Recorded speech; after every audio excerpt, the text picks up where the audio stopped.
This is my network attached storage server and it is a bit noisy. Yep, I already replaced one fan, but there are still two really loud fans right here. These two guys, they make a ton of noise, and so I'm replacing them. And also, while we're in there, I decided, you know what, let's go full out and upgrade this to 16 gigabytes of RAM with another 8 gig stick. It might be a bit overkill, but RAM doesn't really cost much these days, so I thought, why not? Why not just max it out? And for the fans, I will use two of these Arctic P12 silent whatever. They cost $5 a piece.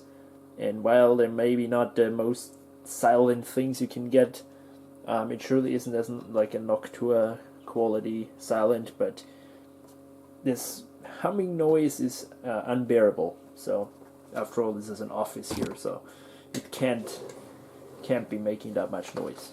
Anyway, let's take care of that.